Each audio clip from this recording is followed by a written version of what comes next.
Warhammer 40,000 is a universe where the phrase war crime has basically lost all meaning. In our world, a war crime is something that gets you sent to The Hague. In 40k, it gets you promoted, given a skull-shaped medal, and maybe a free servo skull to follow you around whispering tax law. This is a setting where regular guns are boring. A normal rifle? Pathetic. A tank shell? Baby mode. No, in Warhammer 40k, weapons don't just kill you. They delete your soul, melt your organs, age your bones into soup, turn your planet into a decorative marble, or trap you in a screaming hell dimension because some tech priest with 12 mechanical arms said, "Yeah, that seems acceptable." So today, because I am a silly little lore goblin trying to explain the galaxy's worst OSHA violations, we're looking at the most horrifying weapons in Warhammer 40,000. And yes, lore experts, I know there are about 9 billion horrible weapons in this setting. So if I miss your favorite Geneva Convention speedrun device, scream at me in the comments like a healthy adult.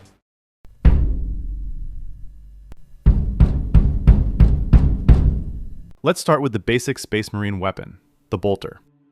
Because in most sci-fi settings, the hero's standard gun fires lasers or bullets. In 40k, the standard good guy gun fires miniature rocket-propelled grenades. A bolter round does not politely enter your body. It enters your body, says, "Nice organs, idiot," and then explodes. This means getting shot by a bolter is less like being shot with a gun and more like someone installed a hand grenade inside your chest without consent. And this is the basic weapon. This is the starter pistol for genetically engineered murder monks with daddy issues. Pro: very effective. Con: your skeleton leaves the chat.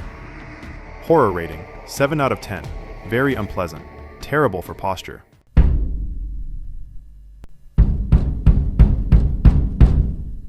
Now, the lasgun gets memed on because it's the standard weapon of the Imperial Guard, and compared to bolters, plasma guns, and Titan weapons, it looks like a glorified flashlight.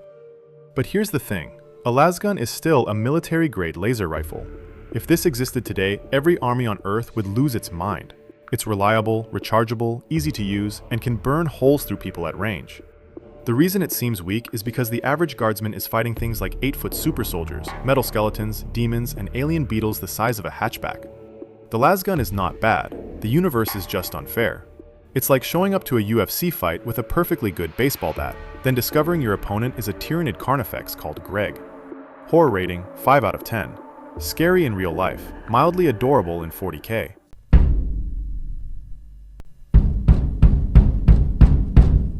Plasma weapons are where the Imperium says, what if we fired a tiny sun at someone? Plasma guns shoot superheated balls of energy that can melt armor, vaporize flesh, and turn elite soldiers into chunky salsa. Sounds great, right?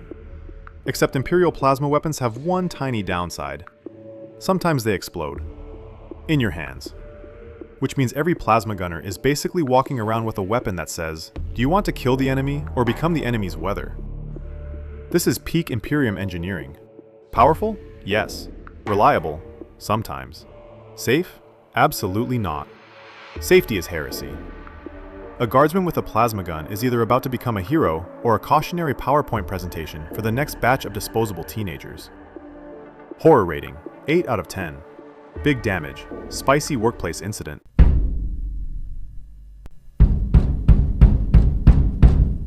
Now we get to the real nightmare stuff. Phosphex is one of the most horrifying weapons used during the Horus Heresy. Imagine napalm. Now imagine napalm had depression, spite, and a personal grudge against your DNA. Phosphex is a toxic, burning chemical weapon that clings to targets and keeps burning.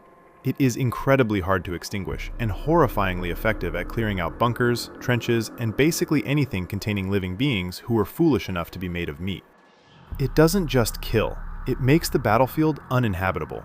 Even in 40k, a setting where people solve problems by nuking their own planets, Phosphex is considered unusually nasty.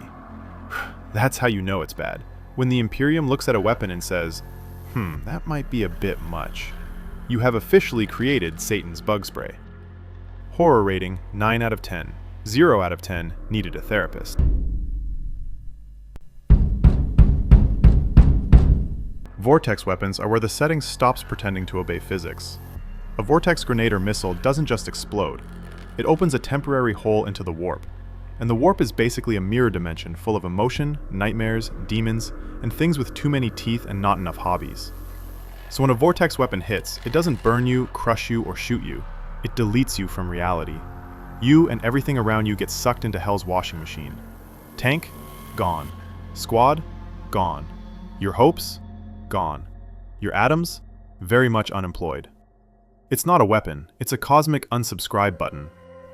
Horror rating, 10 out of 10. Very efficient. Very rude.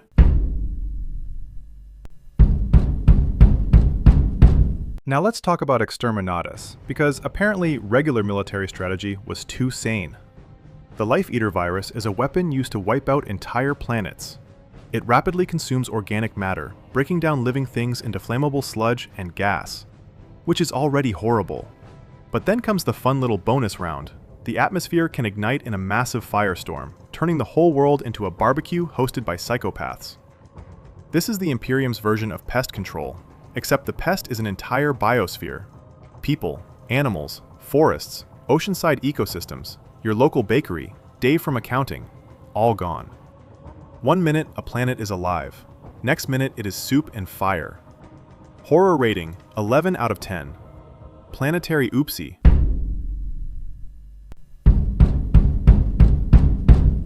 And finally we have the Necron Celestial Orrery. This might be the scariest weapon in 40,000 because it is not a gun. It is a giant cosmic map of the galaxy. Each star is represented inside this device, and if the Necrons touch one of those stars the wrong way, they can cause the real star to go supernova. That means the Necrons possess what is basically a galaxy-scale delete key. Imagine Google Maps, but clicking on Sydney makes the sun explode. That's the Celestial Orrery. The only reason the Necrons don't spam it like a 12-year-old playing Minecraft with admin commands is because messing with stars can destabilize the galaxy. So weirdly, the ancient robot skeletons are showing restraint, which is terrifying, because when the murder skeletons are the responsible ones, your setting has a problem. Horror rating, 100 out of 10. Needed parental controls. So those are some of the most horrifying weapons in Warhammer 40,000. Rocket bullets, laser flashlights, unstable sun guns, forbidden fire, hell portals, planet-eating viruses, and a Necron star deletion app. In any other universe, these would be final boss weapons. In 40k, they are Tuesday. And that's what makes the setting so beautifully stupid. Everyone is awful, everything is overpowered, and the average citizen's best defense is prayer, paperwork, and being far away from whatever tech priest just said. Trust me, this should work. If you enjoyed this video, subscribe to GrimDerp for more Warhammer 40,000 lore explained badly enough to be funny, but accurately enough that the lore nerds only mildly execute me. Comment below which weapon I missed, and which one you think is the most horrifying. And remember, in the grim darkness of the far future, there is only war, and absolutely no one has read the safety manual.